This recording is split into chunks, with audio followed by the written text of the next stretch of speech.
All right, we're back with What's What, episode 25. We're back. Those of you just tuning in, I like to, have my podcast for, the people who follow me and everything. And this is my co-host, Shaquana. And basically we talk about what's going on in the world or a topic we want to talk about that we don't think isn't talked about enough.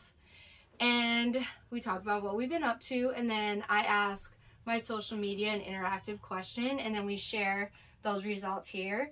At any time, if you guys want to give your own thoughts, advice, or answers to questions I ask, feel free to leave them in the comments in YouTube. You do not have to be like, oh, I missed out because I didn't see the question to answer just because I didn't read it, when this episode was being filmed, does not mean that you can't still respond and I won't read it, or Shaquana won't read it, because we still read comments. Right. So the topic today is miscarriages and what is not talked about. And then what we've been up to. So I think we'll get into what we've been up to first, because I know miscarriages things can be pretty heavy. Yeah. So Shaquana, what have you been up to? What have I been up to? I actually just started taking real estate classes so I can become a real estate agent. I'm always doing something, so this is just the next venture in whatever I'm to accomplish.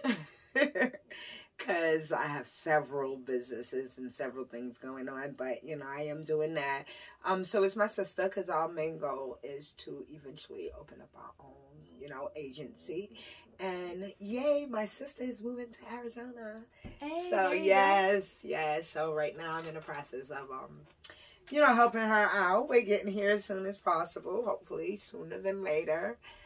And we can go ahead and just get started with another one of my mini goals. Yeah. So what have I been up to?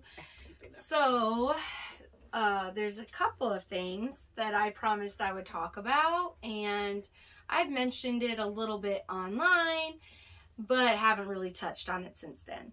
So, first thing, I had started bleeding a lot, a good portion. So when we talk about bleeding, I buy my pads from Costco, and it's a 3-month supply. And they're heavy flow ones, level 4. I bled through the entire box. Wow. So, I think there were 6 pads left. So my doctor, my OBGYN, had told me to go to the hospital.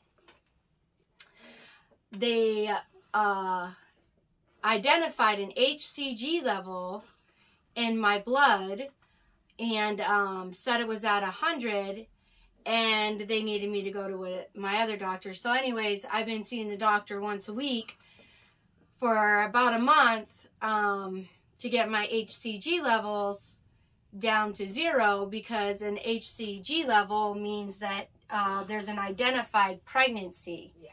And my body was either having a bad reaction to the pregnancy, miscarrying, or it could be an ectopic pregnancy, which is dangerous. Yes. And so currently, medically, I've been dealing with that, which is why I chose this topic, because I feel like some women shame themselves when it comes to not being able to carry or losing a child. I'm not saying everyone feels sad about it if it's not the right time for them.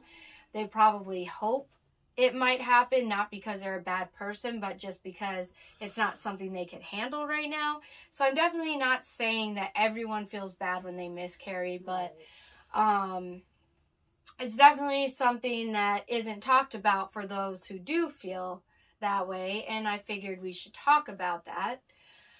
Also, I've been watching this TV show called Married at First Sight, and I just feel like relationships are hard enough when you already know the person, let alone marrying someone you don't even know. Like, you see them, bam, you're getting married. Like, that's some shit. Like, dang. And so I was interested in the whole psychology behind that and what that does to a person mentally as they're going through the process of everything we already went through. We already met the person, saw the person, started talking to the person, built a connection, built a bond, build a whole relationship to make the decision of whether we'd want to marry them or not. You don't know. These people were walking up to the altar saying, "Hi, my name's Maria." Yeah. "Hi, my name's Tommy. Nice to meet you." And I was like, "You don't even know your names?" Like, you see, this is what I'm talking about. Like, we knew all the steps. Where is your mind at when you do something like that? I mean, I guess these people are doing it for some type of benefit that they feel is worth it to do that. From what I understand, what most of them have said is the dating scene is more difficult for them, and they either don't have the time that's required to date the way they need to date for what they want, or the dating world is too scary for them and it hasn't been beneficial for them. So they'd like a professional to just find a match for them. Wow. Either way, yeah. Either way it goes. I can't tell y'all what happened because I feel like you should watch it yourself to understand why I asked the interactive question I did. But just so you guys know, it was a trip. It was a trip. Do you make dinner, Mom? Go. So, moving on to miscarriages and what's not talked about.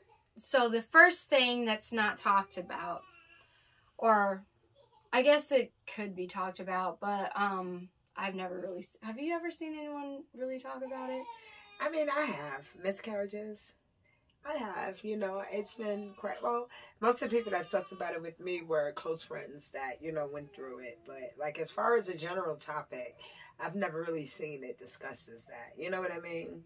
Mm-hmm. But I have friends who, you know, occasionally when we got together, you know, if the topic was to come up, you know, everyone would throw in, you know, whatever, you know, position they play in, you know, the topic. So, it really depends. But I've never, you know what I mean? Outside of my circle, no. But in my circle, I have. You know, that's, I mean, I've had miscarriages, you know what I mean? And, you know, some I felt different about than others. You understand what I'm saying? So, like you said, it really all depends. Some I was like, well, that was the will of God because I was not ready, you know, and others I was ready. And I'm like, oh, that really hurt me because at this time I was ready. So, you know, it really all depends on where you're at in life also. So, number one is people who feel like there's something wrong with you. Don't feel something is wrong with you just because you had a miscarriage. What you need to understand, 1 in 4 women have confirmed pregnancies or are actually pregnant and they miscarry, whether it's known or unknown. Yes. So, it's more common than you think, so don't shame yourself because what's not talked about is actually how common it is. Yeah, that's true. Miscarriages are very common. A lot of people actually go through that. And miscarriages, like you said, they have miscarriages and never know.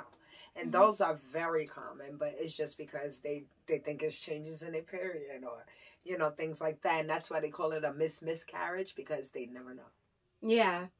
Number 2 is it's uncommon to feel loss or blame yourself. It's not uncommon. So, it's not uncommon to feel loss or blame. I was like, why the hell would I say it's uncommon? Because some women do feel that way. But anyway, but this is not your fault. Genetics is one of many factors that can cause a miscarriage. So, basically, if chromosomes don't match right, then genetically your body is going to try to miscarry because the quality of life for the child won't be sustainable. It's like someone with Rh negative blood, and you know, if you have if you get pregnant and your baby has Rh positive, the baby is going to try to expel itself from you, and it's a lot of miscarriages due to that. Also, people don't know, you know, Rh negative, if it can't mix with positive, there's things you have to do to prevent yourself from miscarrying. very early on to prevent it. So, and that's one of the most common, ways that women have miscarriages also. The baby cannot, RH negative and RH positive. If you're RH negative and your baby, that you're conceiving is RH positive, it will try to expel itself. There's no way it can survive without early intervention, very early also. Yeah, so that seems like it'd be impossible then. What's not talked about? Don't announce your pregnancy until you're in second trimester, and the woman that loses their child while in the first trimester deals with the loss and doesn't have support because they never announced it due to how common miscarriages are within the first 12 weeks. Yeah.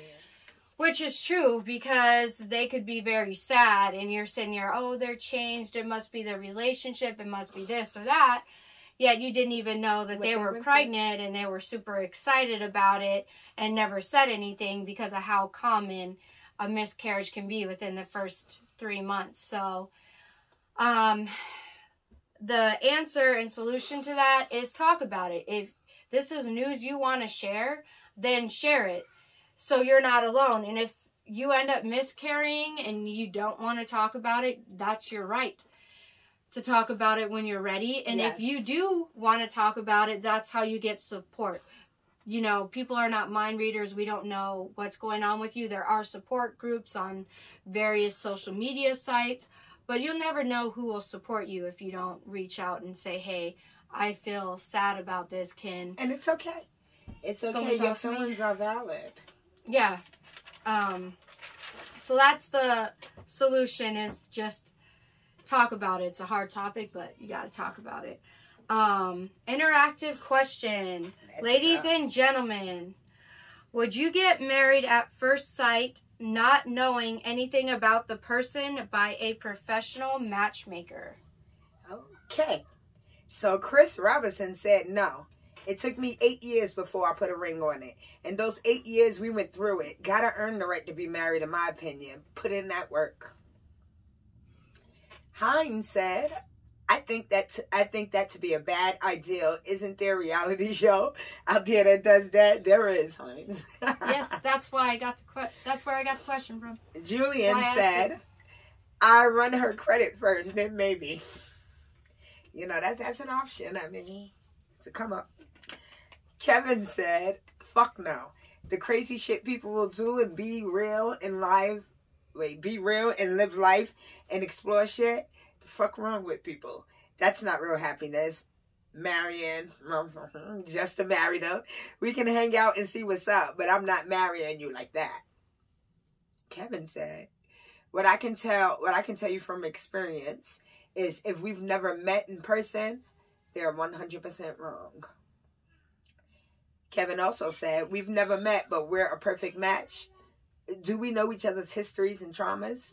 Where are we in the healing process? Sexual, mental, emotional, spiritual, financial, etc. areas of our life. Point.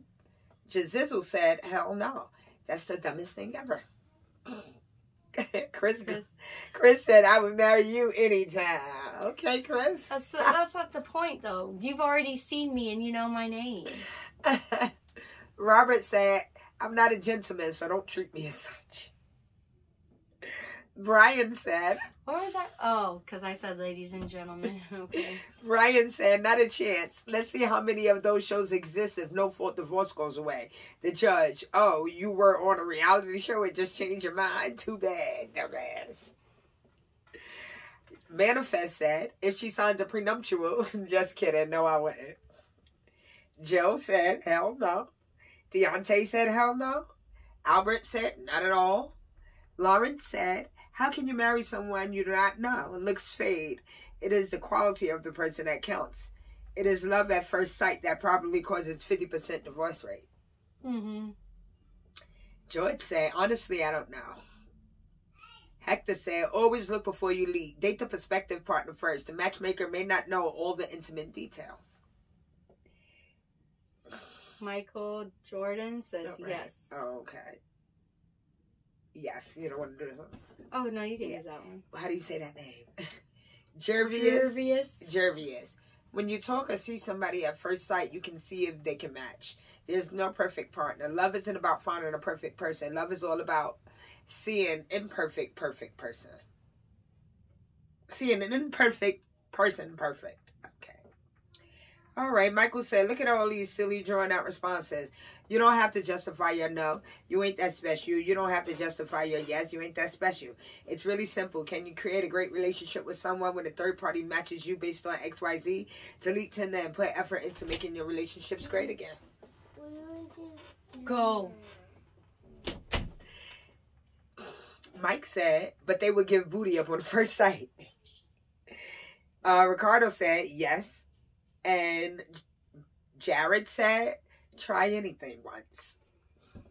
So what will you guys do? So, I mean, I wouldn't marry anyone at first sight because it's just too much. Mm-hmm. I have enough to deal with my kids that are constantly interrupting me right now. So, the patience I have left, it needs to be worth giving to someone. And there's got to be more. Like, I don't know your name. I don't know nothing about you other than putting all this trust into this matchmaker who may understand me or may just understand me based off of what I think I understand about myself. Sometimes you didn't even do enough self-awareness yourself to even give the important details. And then you're matched wrong just because you don't know yourself well enough. So I just feel like it's a no for me. Yeah, it's a no for me, definitely. Yeah. If you guys want to respond to that question, would you marry someone at first sight? Yes or no? Feel free to write your response in the comments below. Other than that, this is the end of episode 25. What's what? Bye.